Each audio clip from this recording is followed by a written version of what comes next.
Méditation du 27 février. Quelle est la couleur d'un ours polaire? Moïse descendit du mont Sinaï. Les deux tables du témoignage étaient dans la main de Moïse. Lorsqu'il descendait de la montagne, Moïse ne savait pas que la peau de son visage rayonnait à la suite de son entretien avec l'Éternel. Exode 34, le verset 29. Afin de sensibiliser le public à la situation de cette espèce en voie de disparition, le 27 février a été déclaré Journée internationale de l'ours polaire. Aujourd'hui, je vous présente donc l'histoire particulière de deux ours polaires, Sheba et son fils Inuka. En 2004, alors qu'ils vivaient au zoo de Singapour, ils ont soudain commencé à prendre une teinte verte. On a découvert que cela était dû à la croissance d'algues sur leur fourrure. C'était un vrai spectacle pour les visiteurs. Avez-vous répondu à la question figurant sous le titre de cette lecture? Si vous avez répondu blanc, c'est incorrect. Ne vous en faites pas, c'est ce que je croyais moi-même. Mais contrairement à ce que nous pensons, l'ours polaire a une peau noire sous une épaisse fourrure transparente.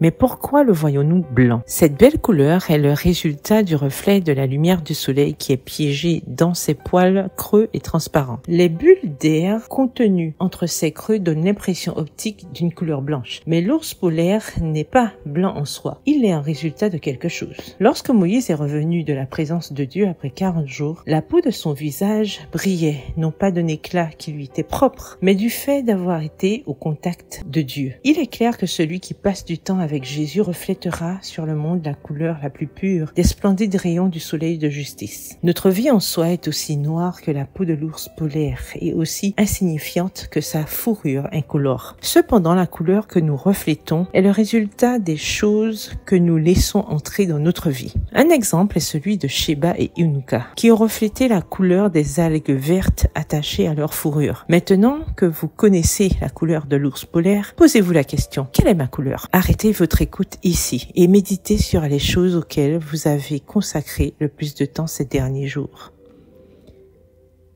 Cher ami, la bonne nouvelle est que le Christ peut illuminer notre attitude, nos pensées ou nos sentiments les plus sombres par l'éclat de la gloire de Dieu. Il suffit de décider de s'exposer à ces précieux rayons de justice. PS, heureuse de son éclat en moi. Bonne journée, que l'Éternel vous bénisse.